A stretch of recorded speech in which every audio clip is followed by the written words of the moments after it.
Greetings, Japan fans. In today's show, we are looking at when leaders don't know what they don't know and the ramifications of that for getting engagement in your team.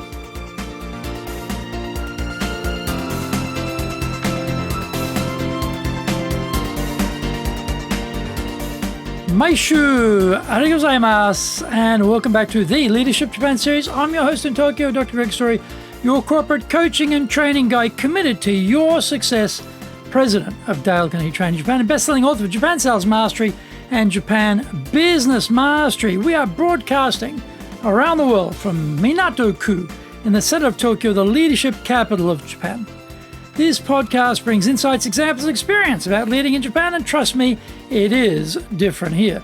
If you have preference on the show or feedback, then tell us. If you've got future topics you want us to cover, let us know. Leave us your comments. Don't forget to rate, review, subscribe, and share this podcast on iTunes. Now, here's our daily podcast lineup on iTunes. Mondays, the Cutting Edge Japan Business Show. Tuesday, the Presentations Japan series. Now, every second Tuesday, we will have the Business Tatsujin no Oshie show. Wednesdays, the Sales Japan series. Thursdays, the Leadership Japan series. And every second Thursday, we'll have the Business Pro Podcast show. Fridays, we'll have the Japan Business Mastery show. And Saturdays, Japan's top business interviews. Before we get going, today's handy Japanese phrase is kanpeki, which means perfect. So if you're asked to do something and you do it, and then you give it to somebody, or show them the arrangements, or whatever it is you've done, they just go, kanpeki. That's, again, it's informal. Kanpeki is very informal, one word, but just you did it perfectly. If you're dealing with a client and you want to say whatever they've done is perfect, the arrangements are perfect, you wouldn't say kanpeki. That's too informal. You'd say, yoku kangaete itadakemashita. Well, thank you for considering that. Or, yoku junbi ga dekimashita. Oh, you've done the preparation very well. Something a bit more formal like that. But for amongst friends, did something's done really well, you just say kanpeki, kanpeki, kanpeki, kanpeki. This is episode number 370, and today we are talking about how leaders can do a better job of engaging their staff. Many decades ago, I remember a visiting Korean business delegation coming to my hometown of Brisbane. At the end of the day, in thanking us for being their hosts, the leaders noted it was very valuable and said we didn't know what we didn't know about Australia. I'd never heard that phrasing before and thought that was pretty cool, and that these Korean chaps were pretty switched on. Nowadays, I realise how dangerous that we don't know what we don't know business is in commerce, and especially in leadership. Shocking statistics emerged from a recent research piece we did on engagement in companies across 15 countries.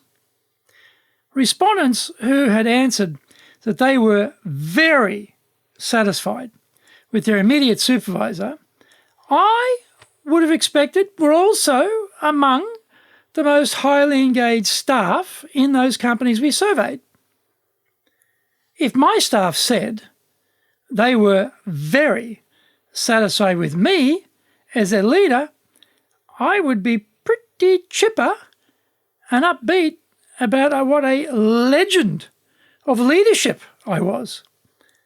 Unfortunately, when we correlated that group's answers with other questions, we found that 13% who said they were very satisfied were actually actively disengaged. This means that we don't know what we don't know about our staff's commitment and big time. The survey was one of those tricky ones. We have to choose between two attractive answers to really flush out what you think. When asked to choose between the statements about which supervisor behaviour is more likely to inspire and motivate you to give your best at work, they had to select from a leader who A, is satisfied as long as I display competence in my defined role, and B, a leader who encourages me and makes me believe in my ability to improve. Interestingly, 84% of respondents chose B. As the leader, we might have been thinking that as long as we let them get on with doing their job well, they will be highly engaged.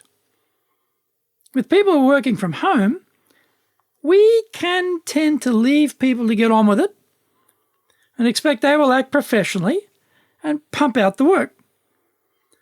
This survey tells us we have to do better in communicating our belief in them and create an environment where they can grow and demonstrate we are committed to their growth. Loads of apple pie and motherhood statements in there, but the critical question is, fine, but are you doing it? Find out more. We come back from the break.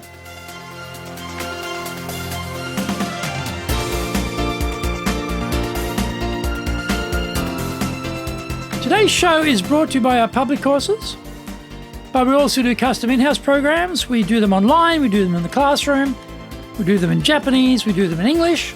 Today's show is sponsored by our High Impact Presentations course. That's a 2-day program. That's August 17 and 18. On the 18th online, we have Resilience and Stress. Also online on the 21st, we have Goal Setting and Accountability. And also online on the 24th of August, we have Time Management. Our website is enjapan.dalecarnegie.com. You can email me at greg.story@dalecarnegie.com. If you like learning by watching videos, we've got over 960 for you at our Japan Dale Carnegie TV channel on YouTube. We release 3 TV shows every week on YouTube. The Cutting Edge Japan Business Show, the premier business show in Japan, comes out every Monday. Fridays, we have the Japan Business Mastery Show. On Saturdays, we release Japan's top business interviews, where I interview leaders from small, medium enterprises all the way up to the corporate captains of industry on the topic of leading in Japan. And every second Thursday, we release the Business Pro Television Show. Get my book, Japan Sales Mastery, the Bible for selling in Japan, and Japan Business Mastery, my other best-selling book.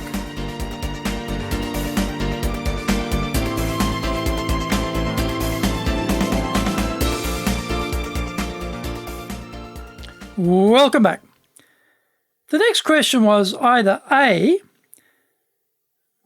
my leader recognizes improvement only with tangible rewards, or B, praises me for any performance improvement I make.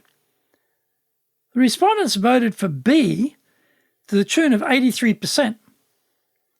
Are we, as leaders, thinking that bonuses, pay rises, perks, etc. are the key to gaining higher commitment and therefore better performance? The result would suggest that our communication skills are going to be very important. Often we will praise people at the end of a project or at the completion of a process. In fact, we should be handing out praise all the way through the completion of the project and not just at the end. It also means we are looking for opportunities to praise rather than just correct. When we don't see our people anymore because they are working from home, we need to be more vigilant about recognizing their work and giving them praise. A third interesting response was to this choice. A, make sure I know how to do the work in advance. Or B, points out my mistakes in a tactful, indirect way. In 78% of cases, they went for B. This is always a difficult area. when it comes to dealing with mistakes. The traditional Japanese leader technique is to just scream abuse of the culprit in front of everyone so that the rest of the team get the idea that we don't tolerate mistakes around here. The response shows that we need to be very judicious about how we handle errors. A holier-than-thou attitude certainly won't cut it, nor will I never make mistakes. We need to begin by admitting that though we are the leader, we are also fallible, and we can empathise with them when there has been a mistake. Actually, it is a handy reminder to consider how much you knew at their age and stage. Don't forget that you are the product of all the mistakes you have accumulated thus far and all the subsequent lessons you have learnt as a result. So, the results are in, and we cannot be satisfied with not knowing what we don't know. We had better get busy spending time talking more with our team, handing out more praise, and dealing with mistakes in a more effective way.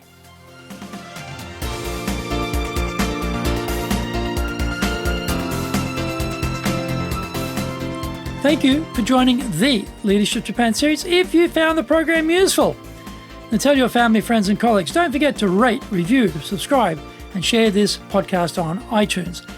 You can contact me at greg.story@dalecarnegie.com. Lots of great stuff on our website, enjapan.dalecarnegie.com. Until the next episode, take what you thought valuable, put it into action, because idea application is what makes winners winners. So, be one of them. Remember, I'm your corporate coaching and training guy committed to your success here in Nippon.